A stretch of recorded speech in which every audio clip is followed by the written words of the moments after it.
Alhamdulillah nahmaduhu wa nasta'inuhu wa nastaghfiruh wa na'udzu billahi min shururi anfusina wa min sayyiati a'malina may yahdihillahu fala mudilla lahu wa may yudlil fala hadiya lahu asyhadu an la ilaha illallah wahdahu la syarika lahu wa asyhadu anna muhammadan abduhu wa rasuluh. Allahumma salli ala Sayyidina Muhammad wa ala alihi wa ashabihi ajma'in amma ba'd. Ya ayyuhal muslimun rahimakumullah, usini nafsi wa iyyakum bi taqwallah faqad fazal muttaqun. Qala Allah ta'ala fi kitabihil karim, a'udzu billahi minasy syaithanir rajim. Ya ayyuhalladzina amanu taqullaha haqqa tuqatih wa la tamutunna illa wa antum muslimun. Wa qala ta'ala fi ayatil ukhra, ya ayyuhalladzina amanu dukhulu fis silmi kaffah wa la tattabi'u khutuwatis syaitan innahu lakum aduwwun mubin. Wa qala Rasulullah sallallahu alaihi wasallam, ittaqillaha haitsu ma kunta wa atbi'is sayyi'atal hasanata tamhuha wa khaliqin nasa bi khuluqin hasan. Sadaqallahul azim wa sadaqar rasuluhul karim wa nahnu ala dzalika minasy syahidin wasyakirin. Ma'asyiral muslimin, hadirin sidang jamaah Jumat yang sama dirahmati di belakang Allah Subhanahu wa taala.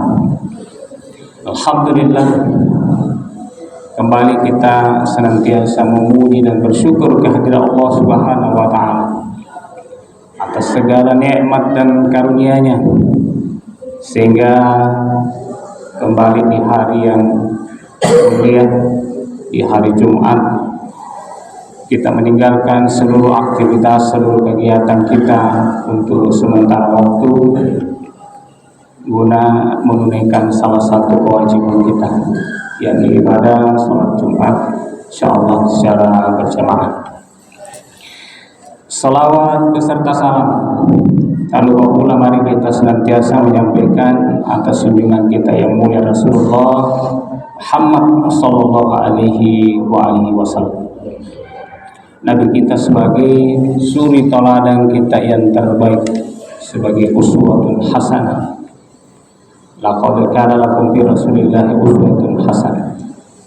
Kata Allah Subhanahu wa taala, sungguh telah ada pada diri Rasulullah SAW itu contoh panutan yang terbaik dalam kehidupan keseharian kita. Oleh karena itu Rasulullah SAW menggambarkan sekaligus mencontohkan Islam ini sebagai agama yang paripurna, agama yang sempurna.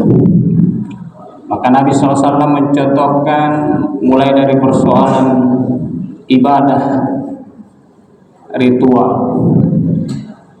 seperti sholat, puasa, zakat, haji, berzikir, doa, dan lain sebagainya.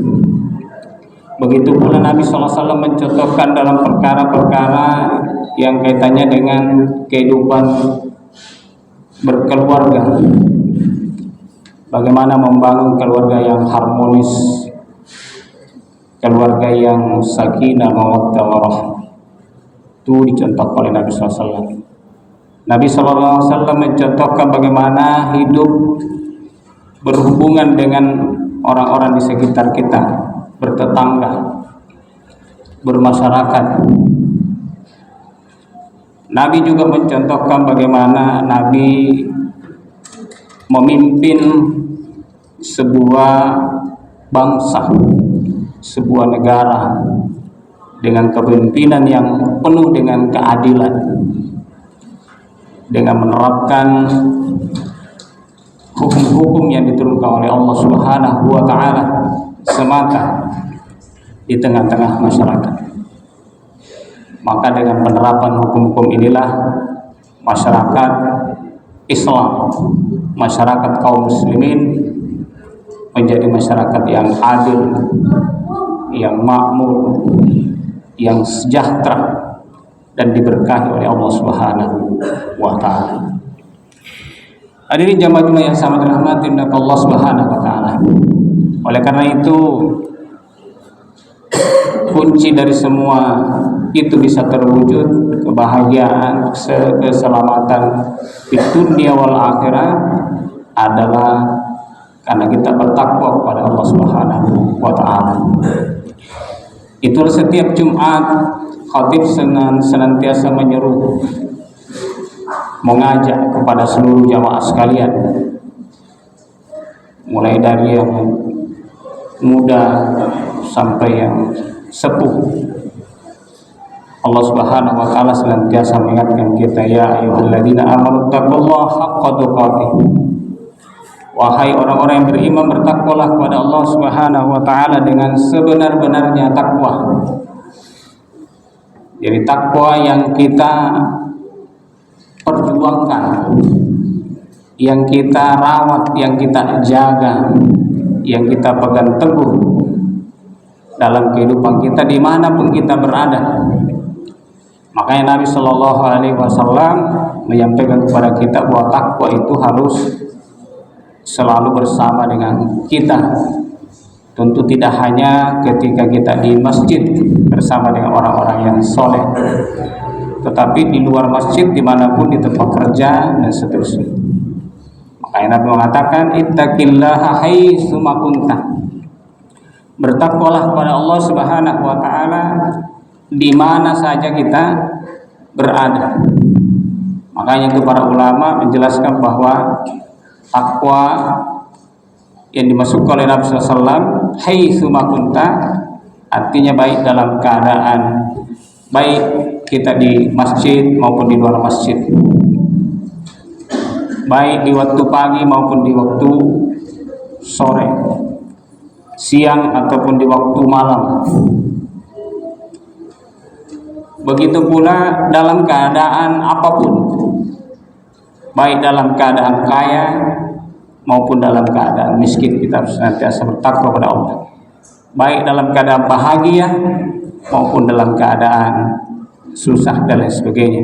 Intinya bahwa kata Rasulullah SAW, apapun situasi kita, apapun keadaan kita, pegang teguh yang namanya takwa itu. Artinya senantiasa menjalankan apa yang menjadi kewajiban-kewajiban kita, dan kita tidak terjatuh di dalam perkara-perkara yang dilarang atau yang diharamkan oleh agama kita. Kaum muslimin jamaah yang sangat dirahmati oleh Allah Subhanahu wa taala. Itulah pentingnya takwa senantiasa diingatkan oleh para khatib setiap Jumat. Karena inilah perkara yang menentukan kemuliaan setiap hamba di antara kita di hadapan Allah Subhanahu wa taala. Inna akramakum indallah atqakum. Yang paling mulia di antara kalian adalah yang paling bertakwa. Jadi ukurannya bukanlah tingginya pangkat dan jabatan, bukan tingginya status sosial dan status ekonomi kita. Baik tentunya kalau kita punya pangkat jabatan yang tinggi lalu kita bertakwa, dan juga tentu mulia kalau kita ini tidak punya pangkat, tidak punya jabatan, kita rakyat biasa, tapi kita menjadi bertakwa, maka kita mulia di hadapan Allah Subhanahu wa taala. Bahkan di dalam hadis-hadis Nabi Shallallahu Alaihi Wasallam, terkadang dimuliakan orang-orang yang miskin dibandingkan dengan orang-orang yang kaya.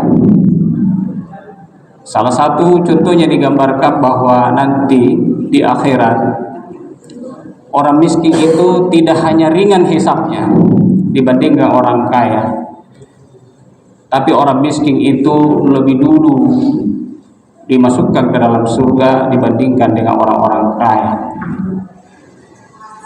Ya tentu salah satu faktornya tadi adalah orang yang memiliki perbendaharaan dunia tentu lebih lama prosesnya, lebih lama pertanyaannya, lebih lama hisabnya, bahkan lebih berat hisabnya.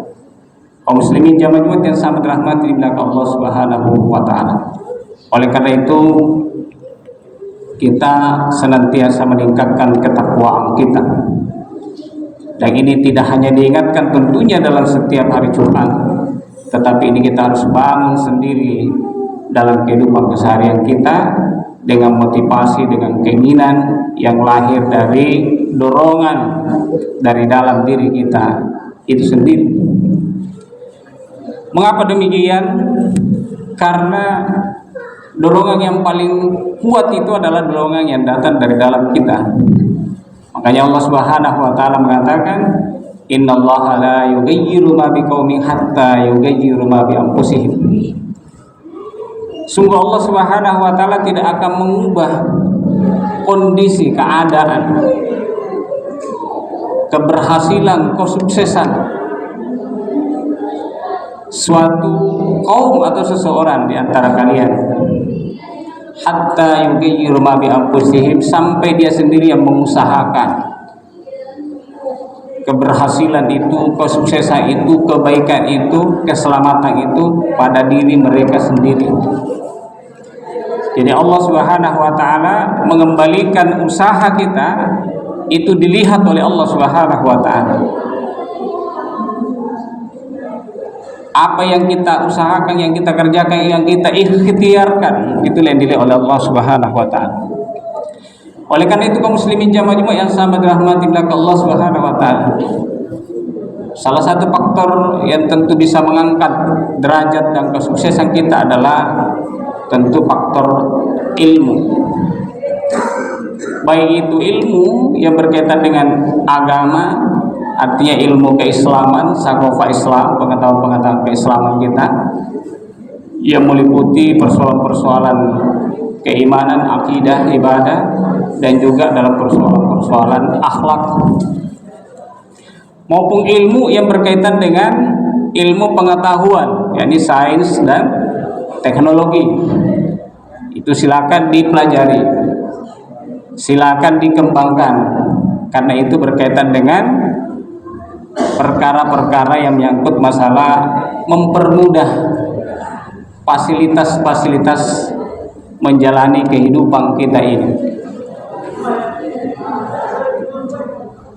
Di antaranya tentu misalnya adalah kemajuan teknologi transportasi. Yang dulu mungkin tentu belum mengenal transportasi yang canggih. Nah, sekarang transportasi sekarang ini berkembang dengan sangat pesat. Mulai darat, laut, sampai kemudian udara. Begitu pula berkembang ilmu pengetahuan yang berkaitan dengan teknologi komunikasi dan informasi. Yang dulunya mungkin untuk menyampaikan informasi ke suatu tempat membutuhkan waktu yang lama, ya, karena kita hanya datang ke kantor pos, mungkin mengirim surat.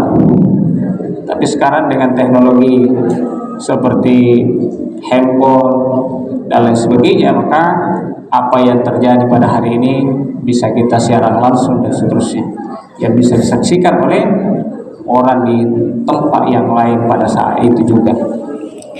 Kaum muslimin jamaah yang sangat dirahmati oleh Allah Subhanahu wa taala, maka penting mempelajari ilmu ini, baik itu ilmu agama maupun yang berkaitan dengan sains dan teknologi. Makanya Allah memuliakan orang-orang yang berilmu. Dalam Quran surah Al-Mujadalah, yarfa'illahu alladziina aamanu minkum wa utul ilma darajat. Jadi Allah mengangkat derajat orang-orang yang beriman di antara kalian dan orang-orang yang menuntut ilmu beberapa derajat. Nah, itu keutamaannya. Dengan ilmu kita juga ini tidak mudah dikendalikan oleh orang lain, terutama bangsa-bangsa lain. Tidak mudah dilakukan apa yang disebut dengan penjajahan. Maka dengan ilmu ini kita bisa bebas dari penjajahan Belanda, penjajahan Jepang, ya. Karena kita tahu bahwa kita ini tidak boleh diperbudak, tidak boleh dijajah. Ya. Oleh karena itu kaum muslimin jamaah yang sama dirahmati belakang Allah Subhanahu wa taala. Islam ini agama yang dimuliakan oleh Allah Subhanahu wa taala untuk disampaikan kepada seluruh dunia, untuk menyelamatkan umat manusia secara keseluruhan di muka bumi ini. Maka Islam didakwakan oleh Nabi Muhammad SAW dengan para sahabatnya, ya, puluhan tahun, ya 23 tahun, 13 tahun di Mekah, 10 tahun di Madinah. Itu periode Mekah pada Madinah di masa Nabi SAW dan juga para sahabatnya menyampaikan Islam. Akhirnya Islam tersebar ke seluruh penjuru dunia. Dan Islam pernah memimpin dunia ini dalam kurun waktu yang cukup lama. Ya, kita baca di dalam sejarah itu tidak kurang dari 1300 tahun. Jadi 13 abad lamanya umat Islam itu memimpin dunia, mempersatukan berbagai bangsa, berbagai negeri, berbagai suku, berbagai etnis di seluruh dunia dengan rahmatan lil alamin, dengan keadilan, dengan hukum Allah Subhanahu wa taala. Itu ribuan tahun. Namun perjalanan waktu ini tentu begitulah Allah Subhanahu wa taala menguji kita. Lalu pada tahun kurang lebih 100 tahun yang lalu, tahun 1924 tepatnya, umat Islam kehilangan pemersatu itu. Itulah yang disebut dengan Amirul Mukminin, atau itulah yang disebut dengan khilafah kaum muslimin atau khalifah kaum muslimin yang berpusat di Turki. Maka sejak tahun 1924 terjadilah perpecahan umat Islam dengan banyak negara kecil-kecil di seluruh dunia. Dan yang tidak kalah tentu menyedihkannya adalah bahwa negara yang dipecah-pecah tadi itu adalah dikuasai dan dijajah oleh negara-negara imperialis besar, negara-negara besar dunia. Di antaranya adalah seperti Inggris, Perancis, dan juga ada Amerika. Maka termasuk salah satu di antaranya adalah apa yang melanda dan menimpa saudara kita di Palestina. Jadi Palestina itu adalah awalnya bagian dari negeri umat Islam yang kemudian diduduki dan dijajah oleh Zionis Israel sampai hari ini. Itu sejak tahun negara Israel berdiri sejak tahun 1948 sampai hari ini. Itu sudah tidak terhitung lagi berapa jumlahnya umat Islam yang menjadi korban pembantaian dan pembunuhan yang mungkin kita kenal dengan istilah genosida. Belum selesai persoalan Palestina, sekarang muncul lagi persoalan Sudan. Sudan hari ini dilanda perang saudara antara selatan dan utara. Hari ini pusat peperangan itu terjadi di sebuah kota yang namanya Darfur. Dan yang terakhir terjadi baru-baru ini saja, itu sudah akibat dari perang saudara itu menewaskan umat Islam tidak kurang lagi dari sekitar 2.000 orang. Bahkan ada yang mengatakan sudah mencapai 10.000. Belum lagi yang mengungsi, yang terancam kelaparan. Nah, ini luar biasa kaum muslimin jamaah yang sama dirahmati oleh Allah Subhanahu wa taala. Jadi sejak umat Islam tidak punya kepemimpinan yang mempersatukan mereka, umat Islam lemah. Maka umat Islam dibawa kekuasaan dan hegemoni negara-negara besar. Tapi yang menarik untuk Sudan ini adalah perang saudara ini tidak hanya sekedar perang etnis atau perang suku yang terjadi di sana, tapi lebih daripada itu adalah merupakan perebutan hasil kekayaan alam yang melimpah di Sudan itu, yang namanya emas. Bahkan sudah itu diprediksi oleh para ahli bahwa kekayaan emas yang terkandung di dalamnya itu adalah berkisar 1.500 sekian ton, ya. Bahkan ditengarai sebagai mengandung deposit emas terbesar bahkan di dunia, ya. Jadi di balik perang ini ada kepentingan-kepentingan seperti Amerika, ada Inggris dan lain sebagainya yang bermain di situ, ya. Oleh karena itu kaum muslimin jamaah yang sama dirahmati oleh Allah Subhanahu wa taala, dari kasus ini apakah itu Gaza, apakah itu Sudan, apakah itu yang lain, ya, seperti di Xinjiang Cina, kemudian di Myanmar dan lain sebagainya, tertindas umat Islam. Kenapa itu bisa terjadi? Kita ingin katakan bahwa karena umat Islam hari ini tidak memiliki pelindung, tidak ada lagi pemimpin yang mempersatukan kekuatan umat untuk melindungi umat Islam dari penindasan di berbagai negara di dunia ini. Dan pelindung itulah yang kita sebut dengan istilah Amirul Mukminin yang pernah memimpin umat Islam, dan kita kehilangan itu sudah kurang lebih 100 tahun lamanya. Para ulama memang tentu dan kaum muslimin berupaya dengan sungguh-sungguh untuk mengembalikan tegaknya kepemimpinan Islam itu yang mempersatukan umat Islam di dunia ini. Itu tentu ada usaha yang dilakukan oleh para ulama kita, dan sekaligus itu adalah janji Nabi SAW bahwa itu akan tegak nanti di suatu saat. Nabi mengatakan tsumma takunu khilafatan ala minhajid nubuwwah. Jadi sebenarnya Nabi mengatakan akan tegak kembali kepemimpinan khilafah itu yang nanti mengikuti metode kenabian yang akan mempersatukan umat Islam di seluruh dunia. Itu tinggal menunggu waktu. Makanya kita harus belajar, kita harus meningkatkan keilmuan Islam kita, terutama yang berkaitan dengan kesadaran politik Islam kita. Jadi kita melihat Islam itu tidak hanya Islam secara lokal saja, tapi kita harus melihat Islam secara keseluruhan. Karena umat Islam itu adalah umat yang satu. Innamal mu'minuna ikhwah. Orang mukmin itu bersaudara. Jadi tidak disekat-sekat tidak dibatasi oleh batas-batas negara, batas-batas bangsa, batas-batas kesukuan. Jadi umat Islam itu adalah umat yang satu, karena yang mempersatukan itu adalah Allah Subhanahu wa taala. Barakallahu li wa lakum fil Qur'anil azim wa nafa'ni wa iyyakum bima fihi minal ayati wa dzikril hakim wa taqabbalallahu minna wa minkum tilawatahu innahu huwas samiul alim.